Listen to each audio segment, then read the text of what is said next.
We all get that business is personal. And on a deeper level, your business is your energy, whatever that is. If you have a very casual, funny energy, find ways to get that out there. If you are very corporate, find ways to get that out there. If you're very academic, find language that works with that so that people know who you really are. They know the very important pieces of you and how you're going to interact with them. And it's one of the reasons I always have discovery calls before I bring a new client on, because business is personal. And when you work with me, and all of my leaders can attest to this, I can be brutally blunt. I don't believe in kind of beating around the bush and just not quite. No, let's just figure out what the root cause of something is and deal with it. But if you're not comfortable with that, I might not be the right strategist or the right coach for you, because that's just who I am. I can have a potty mouth sometimes. I admit it. And I don't change it just because I'm on the phone with a client. Again, that's just part of who and what I am. So those are very, very personal pieces of the business.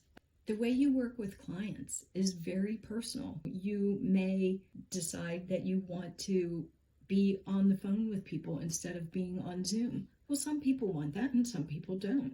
So it's very different.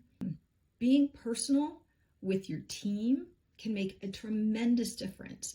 If they really, at their core, understand who you are, how you like to have questions answered, how you like to respond to clients, how you like your space managed, they can handle so much day to day that you get more space with clients. You get more space for creativity. But that requires that you are personal with your team, that you share with them the things that are so important to you and the things that maybe you can slip, right? Another thing to really be conscious of. I have some clients I call one-woman traffic jams. That means that basically any task their team asks them to do, they're always late with it. I have another set of leaders that are what I call infallible magical fairies. And those are the people that doesn't matter what goes on in the business, it's not their fault. It's just not their fault.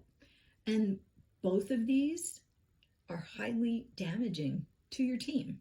In some way, you are throwing your team into chaos when you are that one-woman traffic jam or when you are an infallible magical fairy. Now, I love fairies, I love magic, but I don't want to be an infallible magical fairy. That creates havoc within your team. You disrespect yourself and you disrespect your team. And those fire drills that you don't want to have every week or what feels like all the time, they're coming about because you're not respecting your team and you're not respecting yourself. Your clients are working with you because of your ability to help them and because of your personal energy. So if your energy, you let your energy drop, you let your energy really shift, that can change your client's perception, right? Remember, business is personal. Every interaction you have for your business is the creation, or hopefully not the destruction, of a personal relationship. Even when you're doing social, you're never just throwing something out there into the void. It's all personal.